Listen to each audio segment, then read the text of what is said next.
If you're old enough to remember when phones had cords and the only thing that went viral was a cold, then you're in the right place.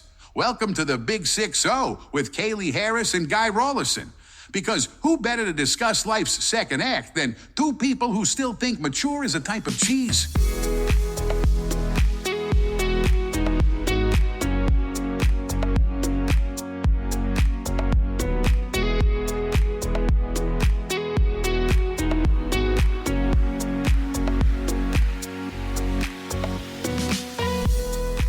Well, welcome to the Big 6-0 podcast. And if you haven't listened in before, my name's Kaylee Harris and my co-host is my primary school friend from Epping West Primary, Vice Captain Guy Rawlinson. Welcome. What an introduction. That's the best introduction I think I've ever had.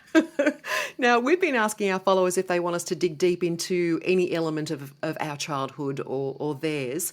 And we got some feedback from a couple of guys. Eddie and Frank said they would love us to talk about cars of that era. So the subject matter expert in this area and my go-to when it comes to anything on wheels is the managing editor of Drive, Trent Nikolic. Welcome. Hey guys, thank you for having me. Thank you so much for coming on. We've got so much ground to cover.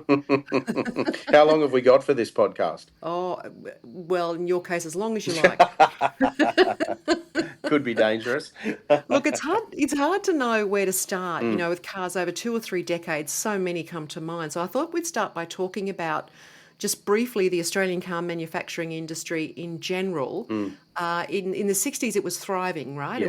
It was going really well. Yeah, absolutely. And it's really interesting because Australians think about Ford, Holden and Chrysler, obviously, but there were other manufacturers in Australia assembling cars in what they call complete knockdown form. So you had British Motoring, BMC, they were doing it in Sydney. You had Volkswagen doing it in various places around Australia. So they would import cars in parts and assemble them in Australia. You had Toyota manufacturing here as well. Later on, you had Mitsubishi manufacturing where the Chrysler plant was. And then in addition to that, other things that were Australian only, like the Goggamobile or the Lightburn, which I think was Australian as well. But there was a lot going on starting in the 1960s. And you're right, Australia back then. And it's interesting because I talked to my father about this a lot because my dad, both my uncles, my grandparents, they were tradespeople, right? So they worked in the trades, and they'll tell you that in the 60s in Australia, we used to be able to build absolutely anything, and cars were just one of those things. But we, as a nation, we tend to always lean back at that period and say, yeah, there was Ford, there was Holden, there was Chrysler / Valiant. Yep. Our 2020 vision doesn't really look back that far as, you know, to all the British makes, whether it was the Mini Coopers, whether it was all that sort of thing, right? Yeah, absolutely right, Guy. And as I said, we were assembling cars that were sent here effectively in kit form as well. And the Australian Volkswagen story is quite interesting because as part of the trade deal and the way that it worked, there had to be a certain percentage of the car that was either Australian manufactured or featured Australian parts. So when you find one of these old Volkswagens that was assembled in Australia, there's some cool little details you find, like there's little kangaroo stamps on the fuel cap and things like that to identify it as one of the Australian ones. Some of them had unique specific things, and then something like the Volkswagen Country Buggy was effectively an Australian design, originally intended only for Australia, made in super low volume. So what we had then in that period, and again, this is from talking to my father and my grandparents about it, was we had the ability to say, let's just make this, let's do it, let's find a way to make it, let's find a solution for it. And we had the know-how and the engineering nous to do that. And I saw a stat that 1 in 2 cars sold in Australia in the 60s was a Holden. It was big business. Yeah. It's nuts, isn't it? I think one of the great things, there's lots of evil things about social media, as you guys would know, but one of the great things I've noticed lately is there's pages you can follow that put up photographs from certain eras. So, it might be Sydney in the 1960s or Sydney in the 1970s. And just recently I saw a photo leading up to the Coca-Cola sign in King's Cross in Sydney, looking back towards the city, and then another one looking down Parramatta Road west around the Leichhardt area. And they were taken in the 70s, And I tell you what, you had to look hard to find a car on the road that wasn't Australian. Can I just ask you, Trent, and this is going back like you, talking to your parents and grandparents. I remember Dad used to always talk about the RedeX Trials. Yeah, yeah. And to a lesser extent, I guess, like the Bathurst 500, or back in the day, I think it was called the Armstrong 500. That's right, yep. Were they essentially reliability trials, and dealers could almost bank on a phone call on Monday to saying, hey, look, we want that car? Yeah, absolutely. That's what they were. There was the London to Sydney Marathon as well. The RedeX trial was a really big one as well. And the RedeX trial was so interesting because it was such a torture test, and they did things to cars that you and I would never do to a car, certainly back then. And you're right.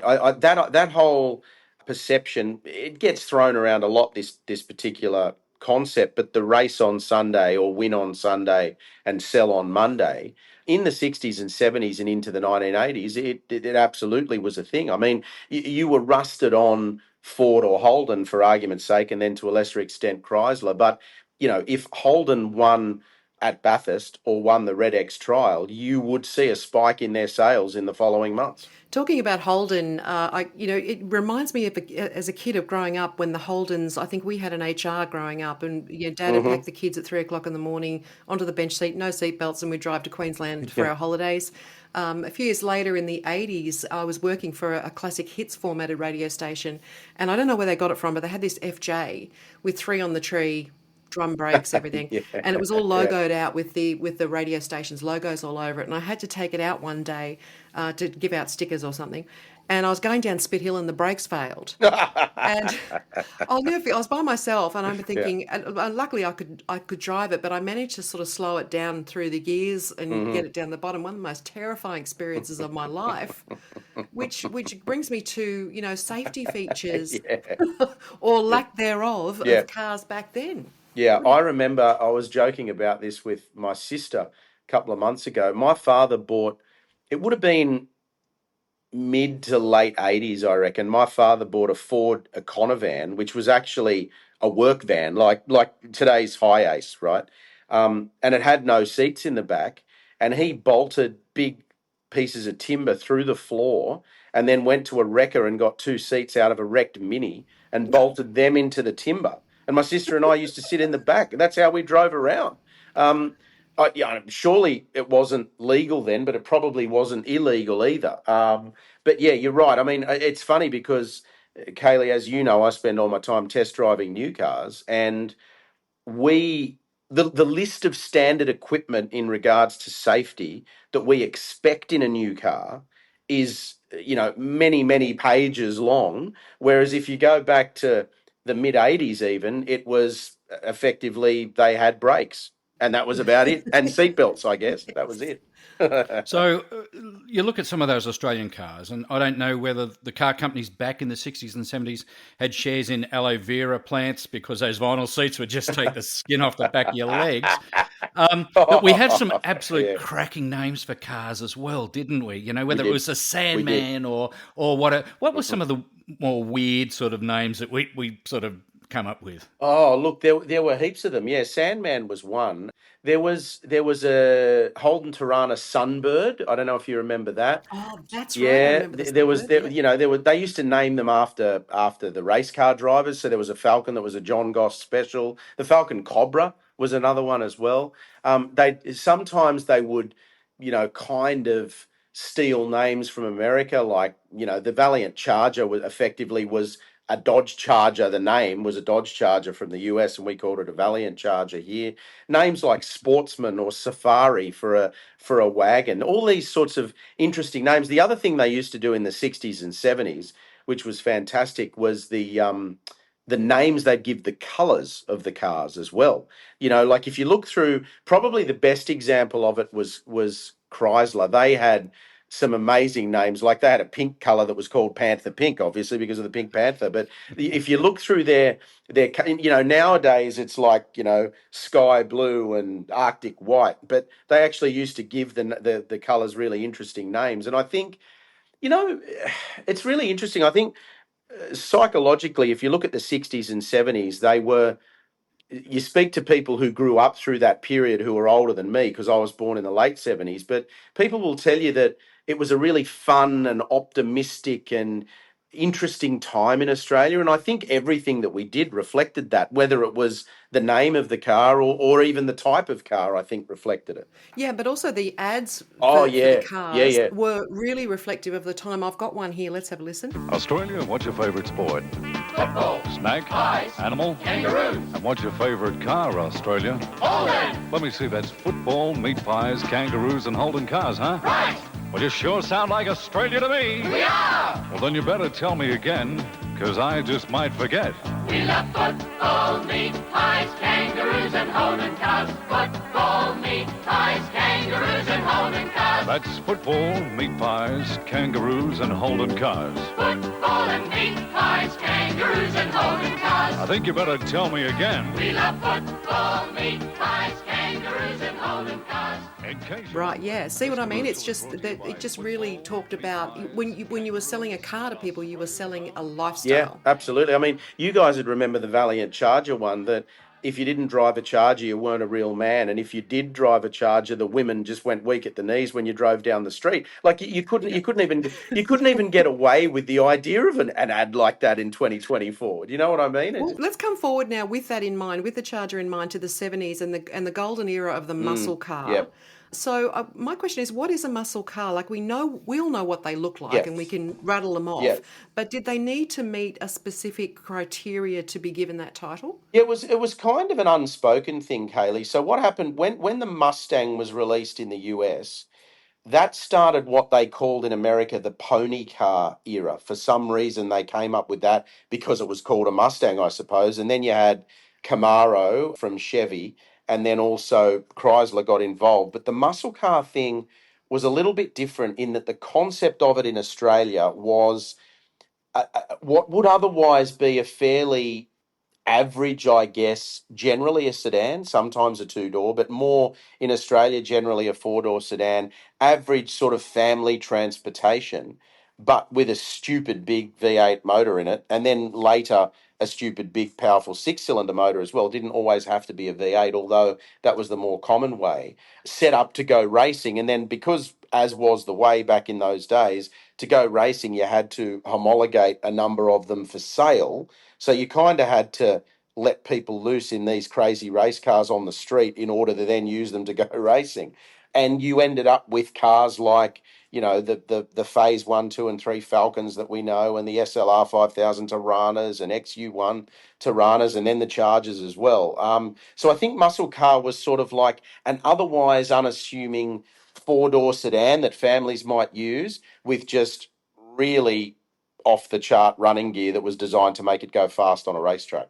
Those big bangers, Trent, how did the oil crisis have an effect on those sort of cars? Did it? No, I think it definitely did, because all of a sudden, in Australia you had, petrol was probably 20 cents a gallon or something, which is like, the equivalent of 4 cents a litre or something. Is ridiculous, right, back then.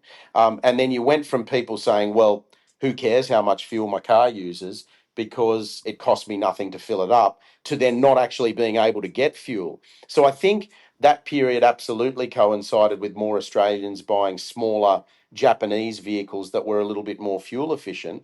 But then also the other one was the big supercar scare. I mean, your listeners who know this period will remember the front page of, I think it was the Herald in Sydney or the Herald Sun, I can't remember. They'd used a photo that I think went into Wheels magazine of a car doing 100 and something mile an hour down the Hume Highway, and it was a Phase 3 GTHO Falcon. And the headline was something like 200 mile an hour supercars. And the government basically said at the time, this is unacceptable that we're selling these cars to Australians. And that's where it came to a shuddering halt. And that's where the idea of selling these really powerful performance cars to the average Aussies just came to a stop. But funnily enough, everybody still went racing.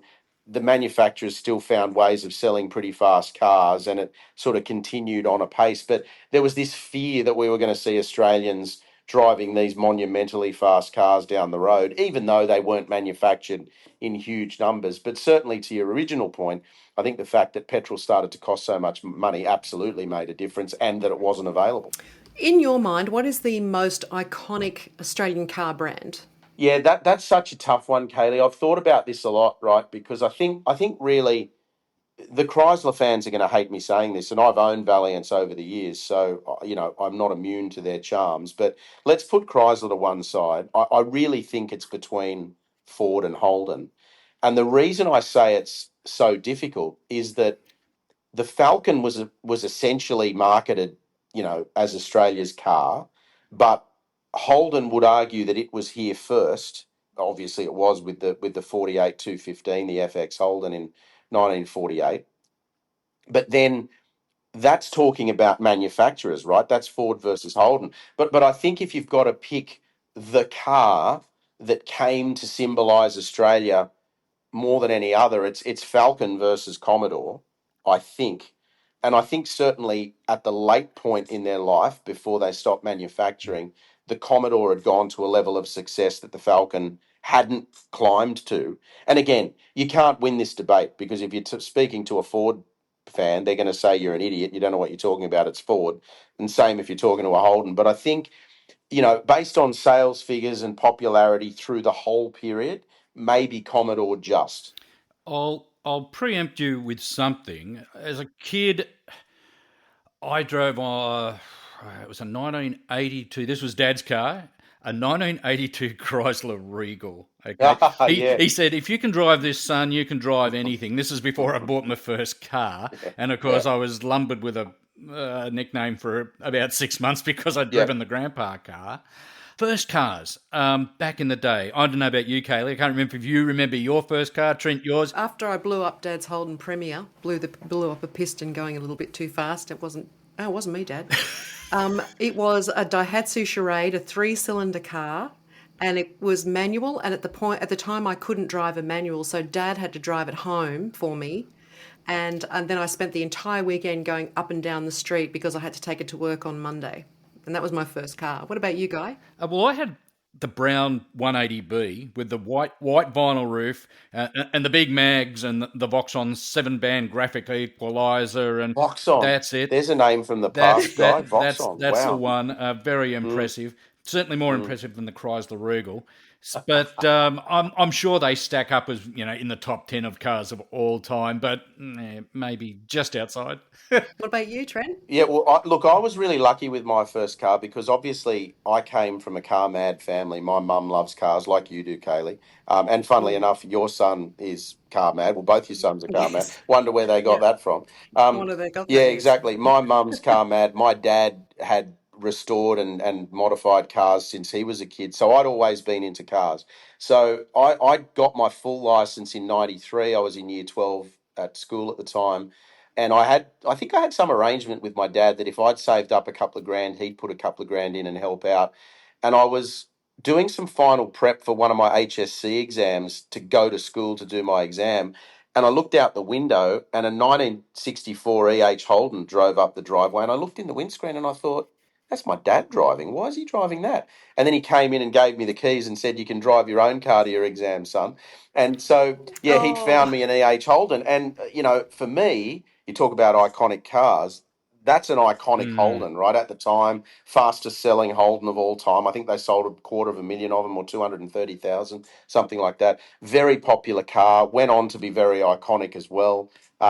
And yeah, I was just really lucky. You'd said 3 on the tree manual before. Mine was, Kaylee. And mine was kind of weird because mine was a Premier, which was actually an automatic if you ordered it that way, but you could order it with a manual. So the automatic was standard because it was the luxury model, but mine came with a manual, which we verified with the factory, which made it quite rare. But yeah, even then, like that was a 30-year-old car when I had it as my first car. And all my friends at high school were driving little Hondas and Toyotas and stuff, and I was driving what looked like a vintage Model T to them. I guess they probably thought, "What's this idiot doing driving this car around?" But it just sort of it imprints you, doesn't it? And you always look back on it fondly. Yeah, Dad had an EH, Trent, so he was a rusted on sort of Holden guy, and then reluctantly sort of jumped the fence a few years later. You talk about those older cars versus the newer cars. If you're able to take a car back from today and show someone from the 60s or 70s an example of this is cutting edge technology. What would you take back? What sort of accessories or whatever would you show them and say, hey, this is what's going to happen in 2024? Yeah, isn't that an interesting question? It's such a good question too, because you buy something like if you look at Kia as a brand, which is one of the top three, I think, in Australia at the moment, a Kia Picanto, which is their most affordable car, has technology in it now at $22,000 that you used to only get in a $250,000 Mercedes Benz S Class. Like this car has got an interactive driver display, touch screen, Apple CarPlay, Android Auto, anti-lock brakes, blind spot monitoring, all this stuff that's standard, disc brakes and fuel injection and all of these things that weren't even dreamt of then. So you really could take any modern car, but I guess if you wanted to really showcase it, you'd go to the ultra high end. You'd go to something like a Bentley or a Rolls Royce, and you'd just give it to someone in 1965 and say, in 60 years, this is, believe it or not, this is what it's going to look like. Okay, let's get to the lemon list. What are your top 3 worst cars that you think have ever, and they don't have to be Australian made cars, like top 3 worst cars we've ever had here? And can I just kick off by saying, God, we had a Chimera. It was a piece of, Yeah. I think yeah. Chimera's got to be on the list. It's interesting because when we were speaking about this off air, Leyland P76 invariably comes up, but I don't necessarily think that was such a bad car. I just think it was.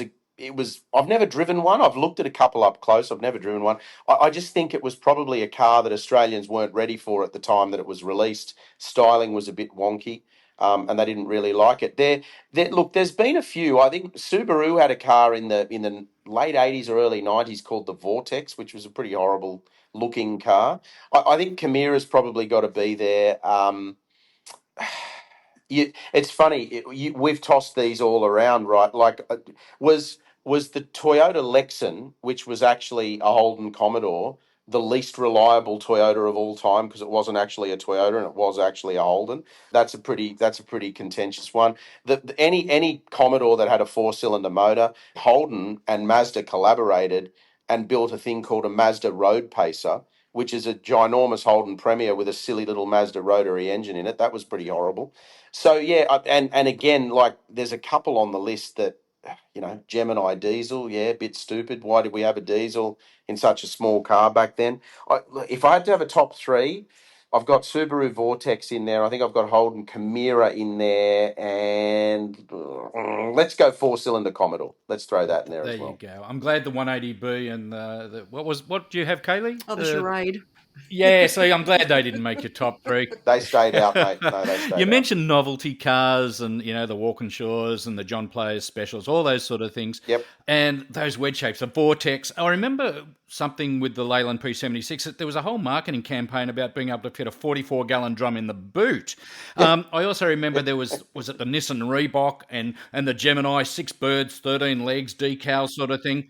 As far as you're concerned, when it comes to marketing, that's sort of like bottom of the birdcage. Like, you're not selling the car on its ability, you're telling it on a decal on the side. Or are there anything that comes to mind that you would say, geez, Yeah, I hate that stuff. We try to remember them all the time. The Nissan Pulsar Reebok was a good one. I think Ken Doan did something with a Barina once. Oh, you're kidding me. Really? Yeah, there was a Barina Sports Girl as well back in the day.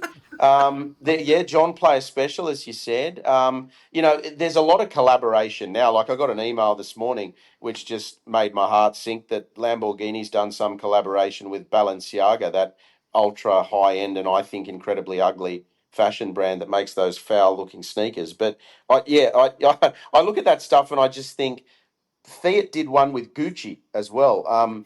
It's like, just build me a good car. Like, don't put a stupid sticker pack on it. Just build me a good car and I'll buy it because it's a good car, not because of the silly collaboration you've come up with. Can I kick off the worst names for cars? I'm going with the Nissan Cedric. The Cedric's up there, isn't it? Yeah, and I think we did have those cars in Australia in the 60s. Yeah, that's pretty good, yeah. What's yours, Trent?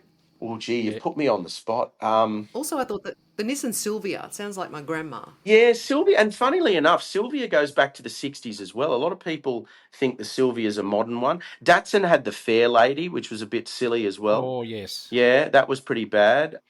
I think some of the names that Holden came up with, like Senator and Statesman were a little bit silly as well, in that particular period. But silliest name, good question. When you think about, I'm going back to your vortex sort of reference as well. I'm thinking, Yeah. is that because it's Yep. going down the plug hole, that vortex of a car? I don't know. I will ask you about classics though. With the proliferation of EVs and hybrids, and I think one car manufacturer particularly is not necessarily employing apprentice mechanics because they, for lifespan of their models, they probably don't need them. So when it comes to your classics, whether it's your 20s, 30s, up to your 50s classics, with fuel companies probably having to increase fuel prices to maintain their revenue, governments having to keep revenue levels up, mechanics not necessarily being on hand in the future, not tomorrow, but 10, 20, 30 years, are those classics likely to be a rich man's game, or are they likely just the bottom's going to fall out of the value of those things? Yeah, there's so much to unpack there. And just before I answer that, let me give you a dumb name. The SsangYong Stavic, Stavic. That's stupid. And because my surname ends in itch, I demand that people refer to it as a Stavich, even though it's not. But that's a stupid name. So yeah, put that one on the top of the list. The classic car thing for me is really, really interesting. I was talking to a guy the other day, and he would have been in his early 80s, and he owned a car for years and years and years that was from the 1930s. And he said, had I have sold this car in the 60s or 70s when it was 30 or 40 years old, it was worth 300 and something $1,000.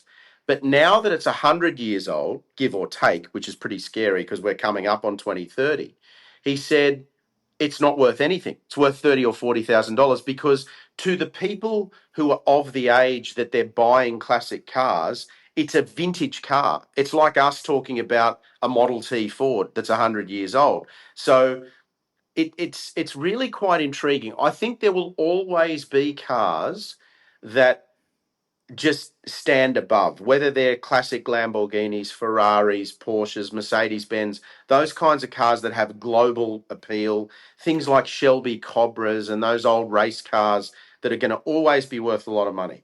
I think in Australia, collectible Falcons and Commodores, I think will always have a following because that's passed down generationally.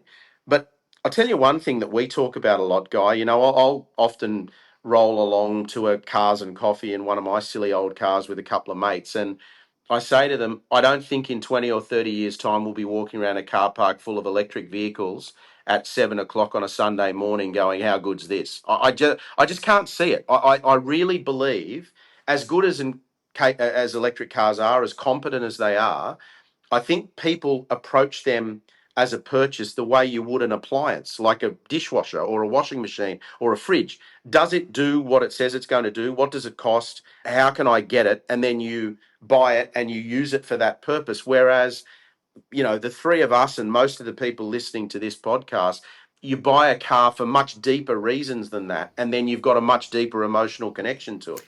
I'm going to wrap this up with one final question for you, Trent. What one car you can't believe is so popular, and I'm talking about now, let's bring it back to the 2024 or the last couple of years. What's one car that's super popular and you just can't believe it's that popular because it's a load of crap? You're putting me on the spot here. If you hear that I've been fired after answering this question, you'll know why. Look, I can't believe, and I say this all the time, and it's not so much because the cars are a load of crap, but it's because ultimately, when you drill down, they're not actually very good, in inverted commas. They're not brilliant at anything. I cannot believe the number of Australians who buy a dual cab.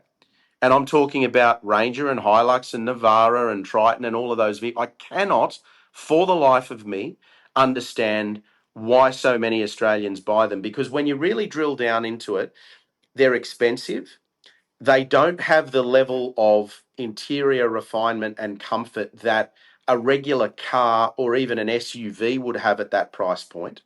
They're quite plasticky on the inside and they're not sort of luxuriously put together. They drive like a truck, with a few exceptions. they actually drive like a truck, which is effectively what they are. We call them utes, but they're trucks. They're a truck chassis with a body perched on top of it. They're not particularly fuel efficient. They're not engaging to drive because they drive like a truck. Like if you get out of one of those and into a station wagon or a sedan, the car will feel like a race car to you. And the majority of Australians who buy them don't use them for the purpose that they're intended for. They don't tow with them, they don't go off-road, and they don't put anything more than a gym bag or their shopping in the tray. So I look at it and I think there are so many other choices out there that you could have made, but you went and bought a dual cab, and I just don't get why we buy so many of them in Australia. Trent, in the words of probably Meatloaf, I'm all revved up with no place to go. Kaylee, that makes two of us. I don't know about you. I'm probably not going to go and buy that Leyland Marina or what was it, the Toyota Lexan or the Nissan Cedric. But Trent, look, we both appreciate your time, appreciate your insights, and thanks for coming on the Big 60. Real privilege to talk to you guys. Thank you.